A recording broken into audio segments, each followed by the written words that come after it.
Eder. Mech. Pallister. Il caso Liliana Resinovic torna ancora una volta al centro dell'attenzione e lo fa con un passaggio che pesa moltissimo, perché dice una cosa molto chiara. La partita investigativa è tutt'altro che chiusa. Anzi, c'è ancora bisogno di tempo, di verifiche, di analisi tecniche e di risposte che evidentemente oggi non sono ancora arrivate in modo definitivo. La giudice per le indagini preliminari, Flavia Mangiante, ha infatti concesso altri 90 giorni al collegio peritale incaricato di svolgere nuovi accertamenti su una serie di reperti considerati cruciali. Questo significa che gli approfondimenti andranno avanti ancora, che l'udienza già fissata è stata rinviata e che il fascicolo continua a muoversi dentro una fase delicatissima, nella quale ogni elemento può diventare determinante. A colpire in queste ore sono anche le parole di Sebastiano Visintin, che continua a respingere ogni addebito e afferma con assoluta nettezza: «Non andrò a processo, sono sicuro al 100%. Io non ho fatto niente a Liliana». Una frase forte, chiarissima, senza sfumature, che si inserisce però in un momento in cui la giustizia non sta affatto archiviando i dubbi, ma al contrario li sta approfondendo con ulteriori esami scientifici. Da una parte c'è dunque la sicurezza proclamata pubblicamente da Visintin, dall'altra c'è una magistratura che ritiene necessario concedere altro tempo ai periti per scandagliare reperti, materiali, tracce e compatibilità. È questo il punto centrale di oggi. Non siamo davanti a una vicenda che si sta spegnendo, ma a un'indagine che continua a cercare risposte. Il nuovo termine concesso ai consulenti tecnici sposta in avanti il calendario.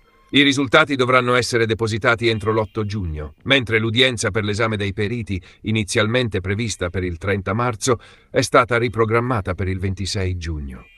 Non si tratta di un rinvio qualunque o di un semplice slittamento burocratico. Quando in un caso così discusso si concedono altri 90 giorni, significa che il lavoro da fare è ampio, complesso e richiede una valutazione minuziosa. Il collegio, formato da Paolo Fattorini, Chiara Turchi ed Eva Sacchi, dovrà rispondere a un quesito articolato in 13 punti, quindi non a una sola domanda, ma a un insieme di verifiche che toccano aspetti genetici, dattiloscopici e merceologici. Ed è proprio qui che il caso mostra tutta la sua complessità. I periti dovranno cercare eventuali tracce di DNA, eventuali impre e possibili riferimenti merceologici sul cordino trovato sul collo di Liliana e su quello che teneva unite le chiavi. Sono dettagli che, letti così, potrebbero sembrare tecnicismi per addetti ai lavori, ma in realtà sono elementi potenzialmente decisivi. Perché in un'indagine del genere ogni segno, ogni residuo, ogni compatibilità o incompatibilità può contribuire a chiarire la dinamica dei fatti, i contatti avvenuti, la provenienza di un oggetto o la sua possibile manipolazione. Uno degli aspetti più impressionanti, anche solo per mole di lavoro, riguarda la comparazione dei tagli presenti alle estremità di questi spaghi con le lame di oltre 700 paia di forbici e coltelli sequestrate a Sebastiano Visintin, che al momento risulta l'unico indagato per la morte di Liliana Resinovic. Basta questo dato per capire perché i periti abbiano chiesto altro tempo. Una comparazione del genere non si improvvisa, non si liquida in pochi giorni e non può essere trattata come una formalità. È un lavoro tecnico enorme, paziente, metodico, che richiede attenzione assoluta, perché da una compatibilità o da una esclusione potrebbero derivare conseguenze molto rilevanti sul piano investigativo. Sotto la lente degli esperti non ci sono soltanto i cordini, verranno esaminati anche i sacchi trovati sul corpo di Liliana, gli abiti e le scarpe della donna. E anche questo è un passaggio fondamentale. In casi come questo, gli oggetti parlano, i materiali parlano, i tessuti parlano, le superfici parlano. Possono raccontare contatti, spostamenti, manipolazioni, contaminazioni, tempi, persino eventuali fasi successive alla morte. Per questo l'indagine continua a ruotare con tanta forza attorno ai reperti, perché a distanza di anni la speranza degli investigatori è che proprio la scienza riesca a stringere il cerchio attorno a ciò che ancora non è stato chiarito in modo definitivo. Ma per capire perché ogni aggiornamento su questo caso continui a scuotere l'opinione pubblica, bisogna tornare all'inizio.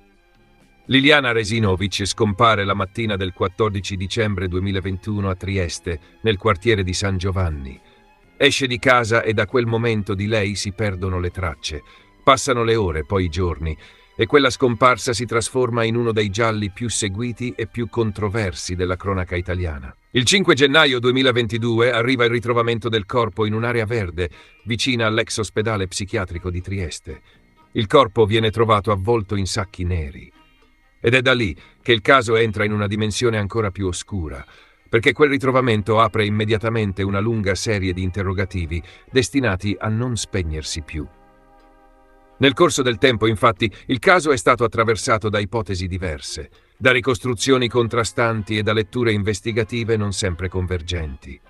Si è discusso della possibilità di un gesto volontario, di un evento accidentale, ma anche della pista dell'omicidio.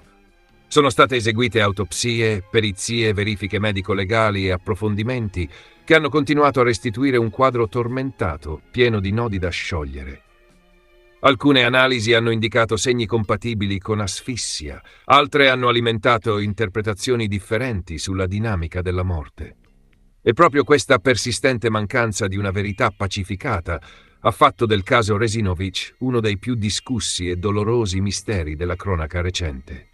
Con il passare degli anni, invece di spegnersi, il caso si è riaperto in modo ancora più forte.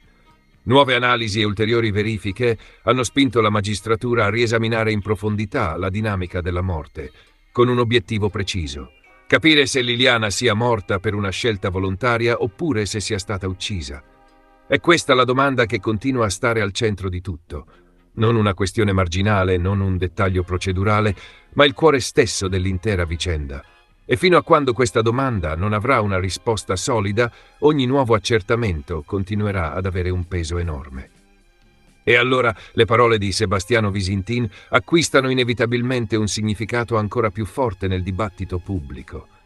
Quando dice di essere sicuro al 100% di non andare a processo e di non avere fatto nulla a Liliana, mette sul tavolo una posizione di assoluta innocenza e di totale fiducia nell'esito finale.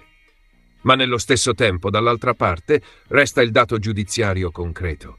Gli accertamenti vanno avanti, i periti hanno ottenuto altro tempo, gli esami sono ancora in corso e le verifiche sui reperti vengono considerate evidentemente essenziali.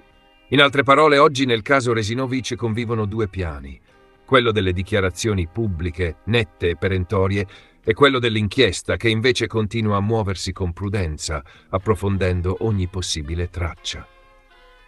C'è poi un altro aspetto da non sottovalutare. In vicende come questa il tempo non cancella necessariamente il valore delle prove, ma rende tutto più difficile. Ogni analisi richiede maggiore rigore, ogni reperto va contestualizzato con ancora più cautela, ogni conclusione deve reggere non solo sul piano tecnico ma anche su quello logico e processuale. Per questo la decisione di concedere altri 90 giorni non è un semplice rinvio. È la conferma che il materiale da studiare è ancora ritenuto potenzialmente utile e che la strada verso una ricostruzione completa non è stata ancora percorsa fino in fondo. Il punto vero, quindi, è che il caso Liliana Resinovic continua a porre le stesse domande fondamentali che da anni aspettano una risposta definitiva. Che cosa accadde davvero quella mattina del 14 dicembre 2021? Come arrivò il corpo nel luogo del ritrovamento?